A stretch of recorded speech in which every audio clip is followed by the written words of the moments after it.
Survivors struggling to survive, live to another day, hiding in the town hall here, and suddenly the water source is gone. Like there are no water in the taps, and like they don't know what happened. Like is something trying to hurt them? Maybe something is broke. Maybe something is trying to get rid of them from this place because they want to take over. So it's kind of like a classic Dying Light problem, but then there are some twists, there are some turns, there's some mystery to uncover. Probably we will not see all of it here, but let's just give it a go and let's see how far we can go. Let's see what we uncover. That is one of my favorite things from the previous games, when you have this little hub community kind of safe space for most part, and then you do have to go out and protect them or gain friendships as well as take on the challenges outwards. And that's exactly what Kyle Crane is doing, because like that's a side mission, but also the basics, right? So you play as Kyle Crane, and that's a very unique, very special type of a hero for a survival horror game, because he's not only the master survivalist, like he's not only able to survive as long as he wants in this difficult, challenging environment, but in this game he also has access to a set of very special, very powerful beast-like abilities, which really allow him to kind of unleash all of the rage, all of the everything that he has in it. And like the tagline for the game is that they were trying to break him, but they created a beast. And why they were trying to break him? Because he was captured by this guy named the Baron. Baron is a crazy scientist who's trying to achieve something very, very sinister. And Baron was experimenting on Kyle for a number of years. Kyle manages to break out. So they didn't break him, and now he's ready to unleash his wrath. He's ready to take revenge, but for that he needs some help, and that help comes from the people that live in this beautiful valley that we see on the screen right now. This is the valley. The region is called Castor Woods. Okay. It's modeled after Swiss Alps, like little touristy towns in Swiss Alps. Lots of nature, lots of very beautiful vistas. But of course, this one has lots of zombies in it. Perfect holiday. Yeah, exactly. I mean, if there was a zombie apocalypse, I'd probably go to the Swiss Alps as well, Yeah, just of course, to see it. of course. But yeah, of course. Like the high season for zombies is there all the time. And actually, what we have here, so the town in the middle of the map is actually built to be almost like a parkour paradise. We really wanted to squeeze as much as possible out of this location, so players are able to seamlessly showcase all of their parkour skills, jump, run, wall run, slide, connect all of that together. How are you feeling? Do you want to fight some zombies? No, I think we could, we got it. There's plenty of them around. Okay. We'll warm up to that. That's fair. Let's see some parkour, because obviously that's so intrinsic to Dying absolutely. Light. So Dying Light was built on parkour, right? Like when we started working on the series, we actually asked David Bell, who's the grandfather of parkour. He's the inventor of modern parkour, to help us, to share his insights, his expertise. We got him in our studio. We mock-up his moves. We asked him to basically tell us how close we are to reality, because one thing about Dying Light is we always put a lot of emphasis on immersion. We really want to make players feel like they are part of this world, like they are the character there. Come on, Aaron! Like the whole QA department is looking at you. No. It's a lot of pressure for life. It's all part of the plan. It's Dying Light, But I think it's worth saying that this is like, you might look at the game, you might look at the screenshots and think, oh, okay, I see a machete, I see a guy, I see some zombies. It's just easy peasy. I go slash through zombies. Absolutely not. This is a survival game. This is a thinking man's survival game. So you constantly have to be on your toes. You constantly need to think like a survival to survive. Even if you are as a good player as Aaron, you have to constantly look at. You have to look at every step that you take. It happens to the best of it. And I can understand why Aaron is nervous. Like before coming here, we had a conversation that actually the whole QA team, from which Aaron is, they were aware that he'll be playing, so they are watching right now, putting extra pressure on the guy. I kept it quiet, and it was. But don't worry. Aaron, you're doing amazing. Thank you. And by the way, if I just using the opportunity, let's just wave to our QA guys, because they are really putting a lot of work into this.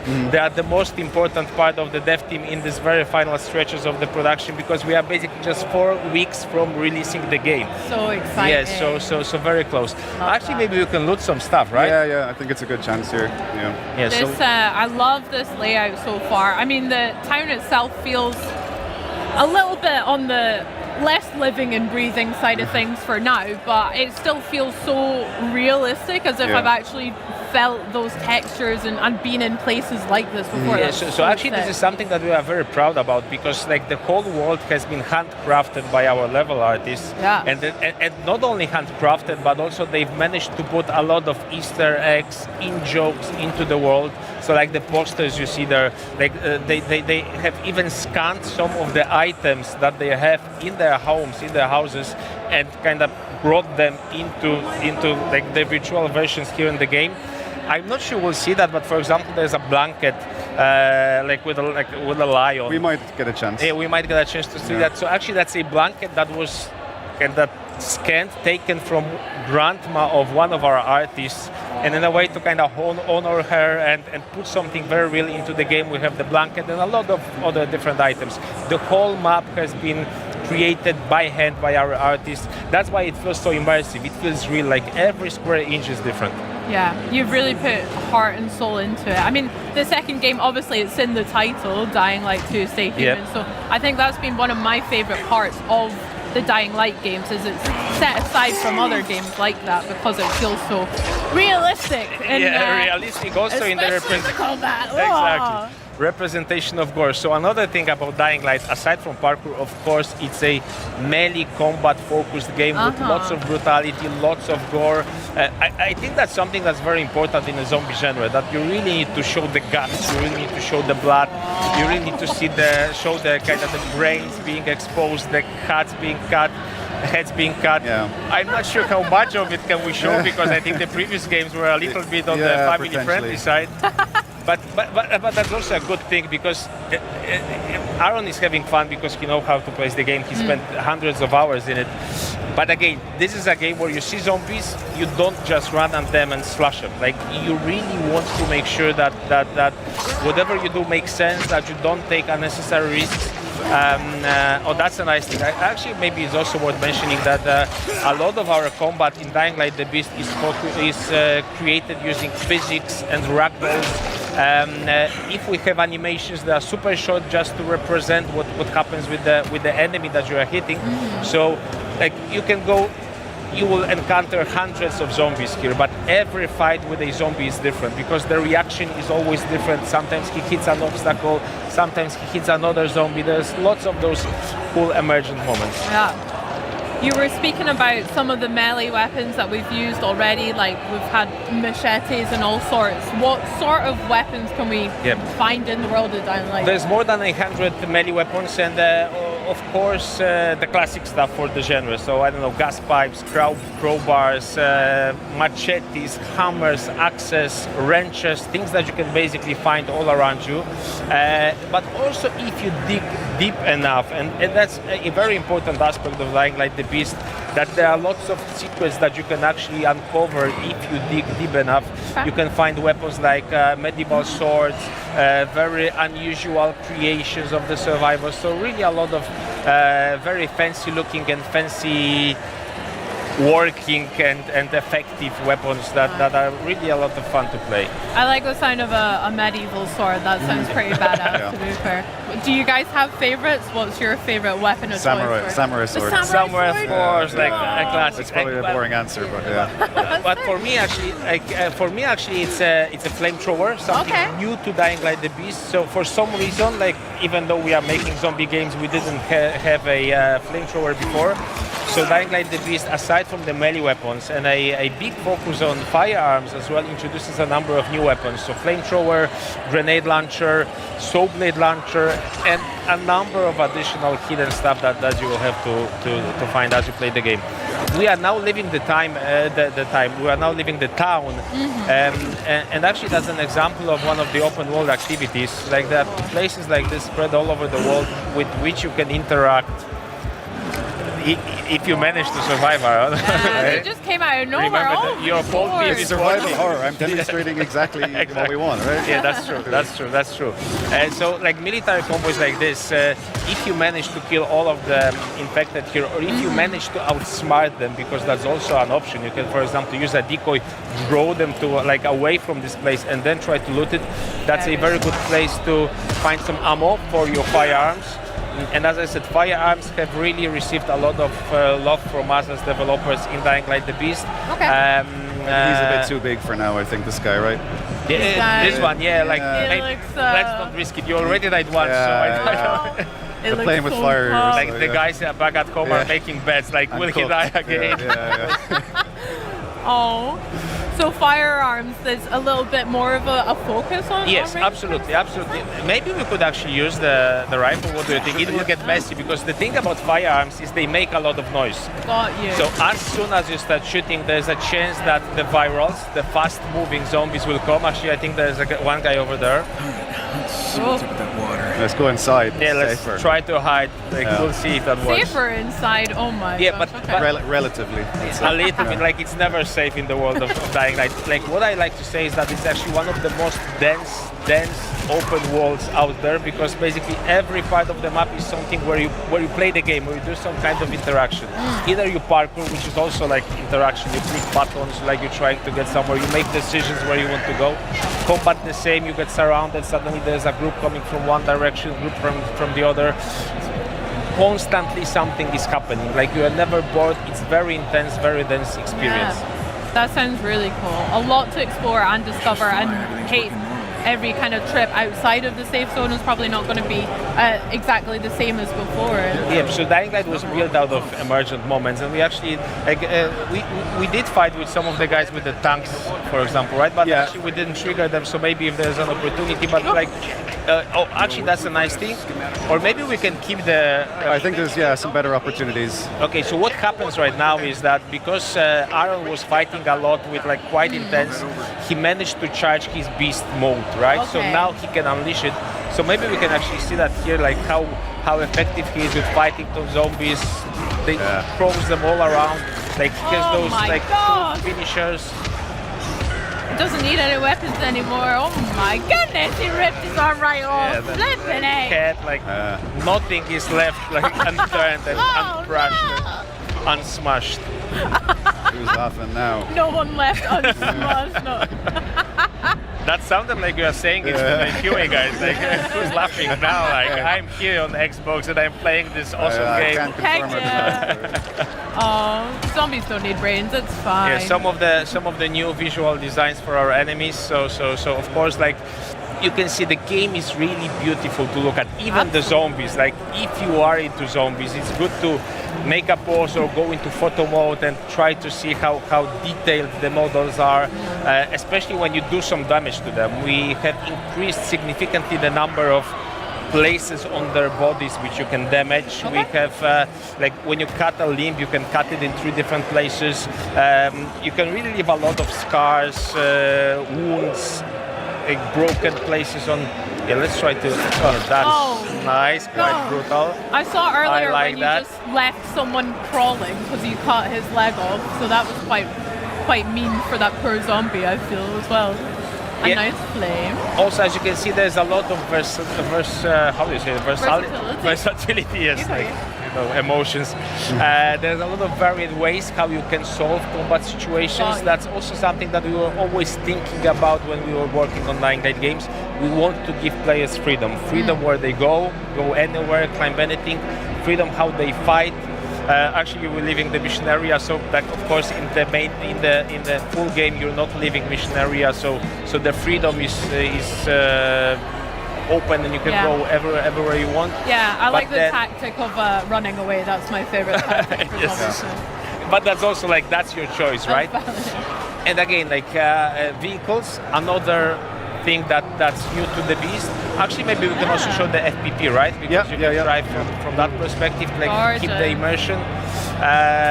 So it is like it's nice to roam through zombies, blast through zombies with your vehicle, giving you a little bit of those Carmageddon vibes. But again, like a little reminder. This is a survival game, right? So like you need to think about how damaged your vehicle is, or And the gas. We're about to run out of gas. Exactly, doesn't have gas. So I think we are slowly running out of gas. So Got to find a gas station. That's exactly, you know, I'm not sure they're still working. You know, Oh, man. So with our new vehicles and things, is there different areas that we can explore around the world then? No, Different, so like, actually we islands? decided to choose this one because it fits the environment most, right? So Aaron, when you get up, maybe let's just have a nice look around the place. So about Taking the view, I love that. yeah, take the view, and we'll talk about vehicles. So we have chosen those off-road pickups because they fit the environment most.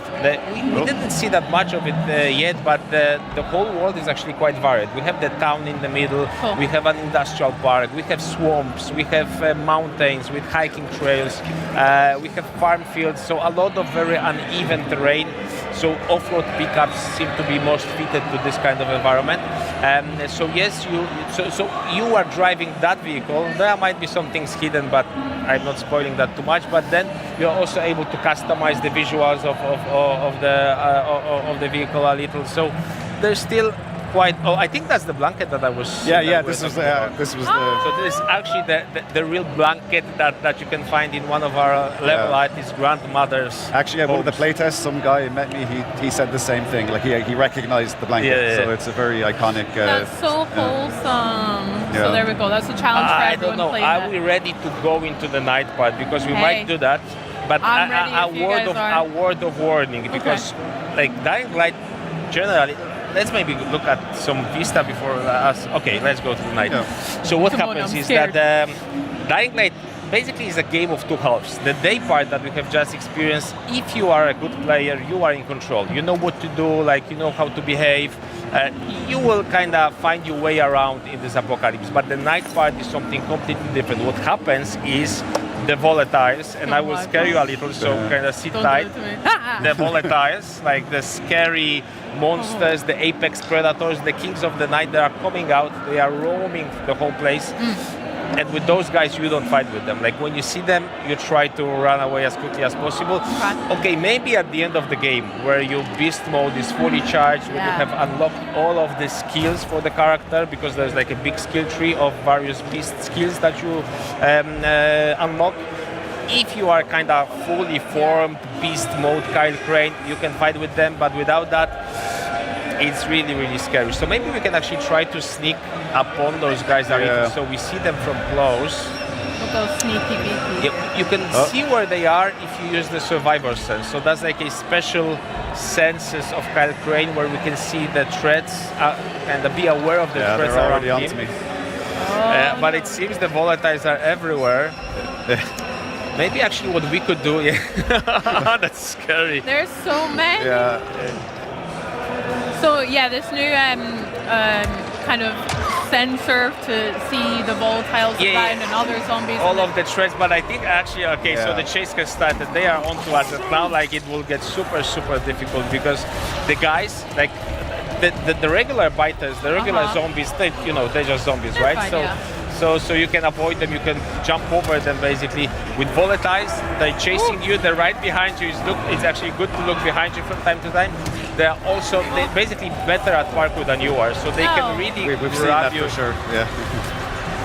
Oh my gosh! So you have to try and outrun them for now until we've built up our beast Until he ability. dies, I think. I don't fancy my odds very much. Yeah. But we'll try. So what you can see at the top of the screen, the red bar shows you the intensity of the chase. So we are basically in the middle of how intense it can be. What happens when it gets full level? You're gone basically. Like it's time to restart the game. Yes. Yeah, they're still onto me. Oh, great. What other abilities can we see from Kyle's kind of beast mode abilities as So well? actually the beast mode will be very helpful right now because when you are in the beast mode you can run faster, you can jump higher. That's actually a very good way of escaping those volatiles. So they're laughing at you again, right? No! Okay, but just to finish the thought, maybe let's go back. You are watching Castor Woods Public Access Television. Hey, hey, hey! Bobber the Beaver is back! Nice views and relaxing trails are just not for you, huh? You're thinking, hey, Bub, that's gonna be one boring summer. Well, wrong. Castor Woods is calling all you who are ready for more than just a break. Morning cardio? Kickstart your day with our urban jogging sessions. Then, for a follow-up workout, sign up for our local sporting classic. It's a real crowd pleaser. Now, for those of you that value precision, our archery sessions are just the ticket. Or, if you prefer marksmanship with more modern tools, at all distances, we've also got an arsenal of choices at our thrilling ranges. Now, what's better than hitting your mark? Hitting the road! Experience our high-octane off-road adventures. Or take our zipline tours. Great views, no traffic. Now, we have something in store for those of you preferring more relaxed activities.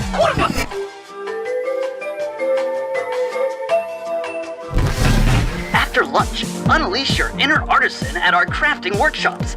Learn to shape molten glass into fiery creations. Or get new skills to make your very own souvenir. And then enjoy a perfect sunset on the nearest hill. The views from the top are breathtaking. What? You think that's it? The day's over? Bober's going to bed? No. When the night comes, the real fun begins. Nights are perfect to play some good old hide and seek. Or our unique version of the game of tag. And if all that made you hungry, to finish your day, you can learn how to cook on an open fire. Enjoy. So what are you waiting for? Castor Woods is calling your name. Adventure awaits. Let's go. This is not a vacation. You were watching Castor Woods Public Access Television. If you want to hike and play, Castor Woods is a ride away. Grab your boots, you got your snack. Just don't forget to watch your back. Coming up next, the greatest gameplay trailer yet. Change the channel. Dying Light the Beast.